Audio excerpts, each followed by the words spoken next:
warahmatullahi wabarakatuh. Perkenalkan, nama saya Afni Alvita dari Program Studi Fisioterapi, Program Pendidikan Vokasi Universitas Indonesia. Di sini, tujuan saya membuat video ini yaitu untuk memenuhi tugas dari mata kuliah biomekanik dan kinesiologi, di mana di video ini saya akan melakukan praktikum gait cycle. Yuk disimak. Berjalan adalah berpindahnya tubuh dari satu titik ke titik berikutnya dengan cara menggunakan kedua tungkai atau bipedal, yaitu posisi tubuh selalu tegak selama proses berlangsung. Pola repetisi daripada penumpuan berat badan dari satu tungkai ke tungkai yang lain. Dalam berjalan dikenal ada dua fase, yaitu fase menapak atau stand pace dan fase mengayun atau swing pace.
Mandala gait berjalan pincang, klien bergerak lebih cepat pada sisi yang sakit dengan berkurangnya fase stance.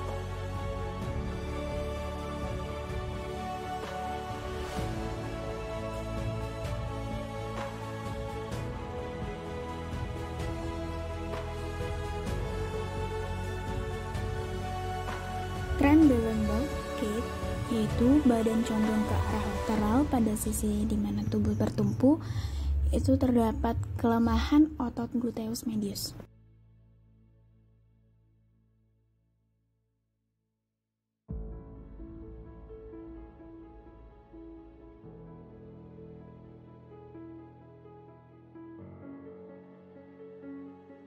Kemudian spastic gait, di mana adanya kelainan cara berjalan di mana tungkai bawah bergerak dengan kaku, jari-jari kaki saat berjalan diseret.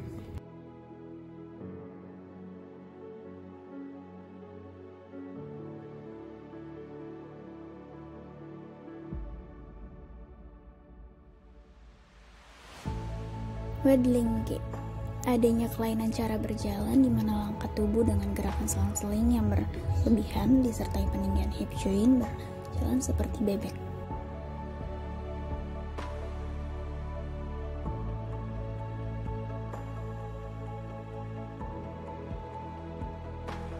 Flexic gait, yaitu gaya jalan seseorang yang kehilangan keseimbangan karena tidak adanya fase heel strike pada saat berjalan karena kaki orang tersebut foot flat atau tidak ada arcus longitudinal, sehingga gaya berjalan dengan langkah yang lebar membandingkan kakinya, langkah tidak beraturan, berjalan terhuyung-huyung, biasanya deviasi satu sisi.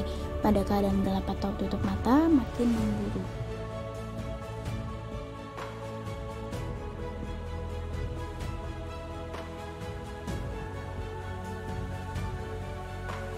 Kemudian gluteus maximus gait, penyebabnya karena kelemahan otot gluteus maximus.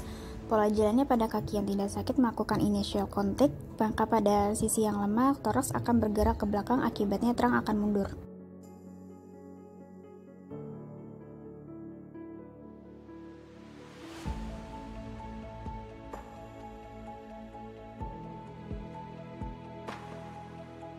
Kemudian plantar flexor gait, akibat dari kelemahan otot plantar flexor berkurang atau tidak adanya push off pada waktu fase stance. Fase stance berkurang sehingga langkah berjalan menjadi pendek.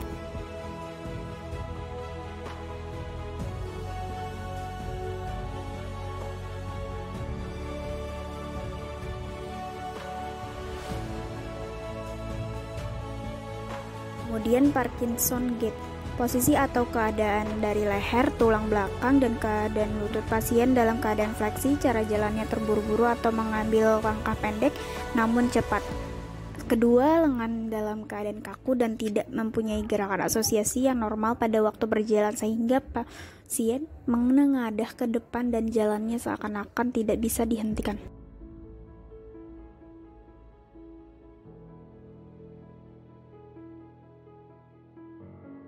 Kemudian psoas Lyme.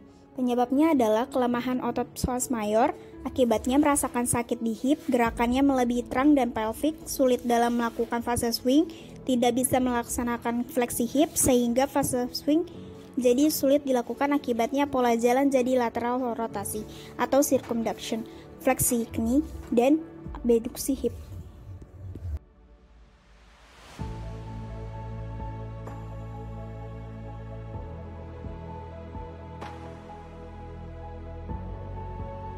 Contracture gait, yaitu biasanya patologi terjadi pada hip, knee, dan ankle dengan penyebab imobilisasi terlalu lama pada sendi itu sendiri.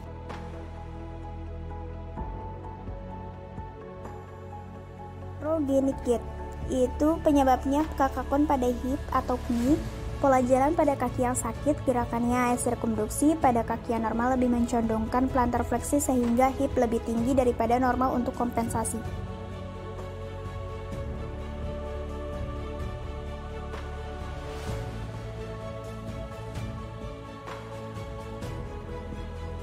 Kemudian short leg gait, disebabkan oleh pendeknya salah satu tungkai kaki yang sakit, pelvic terangkat, dan pada kaki yang normal pelvic turun. Pada kaki yang sakit, pada saat mid stance kaki supinasi untuk memanjangkan tungkai.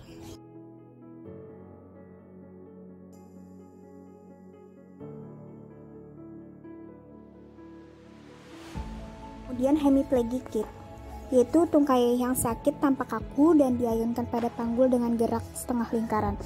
Pasien condong ke sisi yang sakit, ekstremitas yang sakit dan spastik susah digerakkan ke depan karena mobilitas sendi terganggu.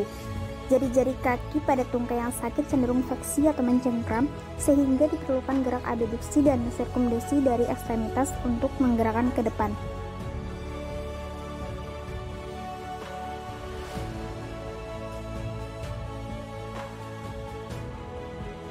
Kemudian steppage gait, yaitu gerakan lutut tinggi dan kaki terkulai. Kalau tungkai diangkat, jari-jari kaki terseret, paralis otot tibialis anterior.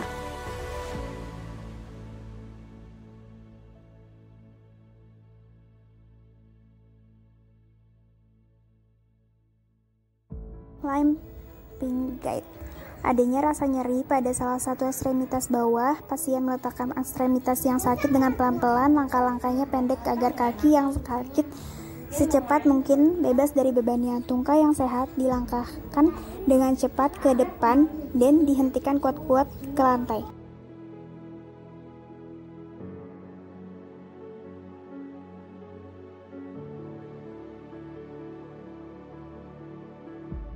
Kemudian astasia abasia gait, merupakan astasia histerikal dengan inkoordinasi yang aneh sehingga penderita tidak mampu berdiri atau berjalan, padahal semua tungkainya dapat digerakkan dengan normal ketika pasien duduk atau berbaring.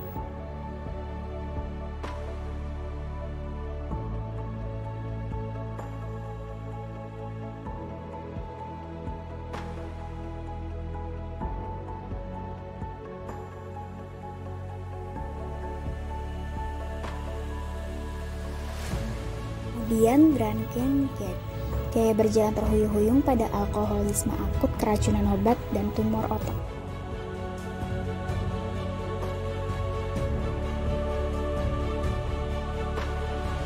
Jadi, itulah praktikum pada Gait Cycle.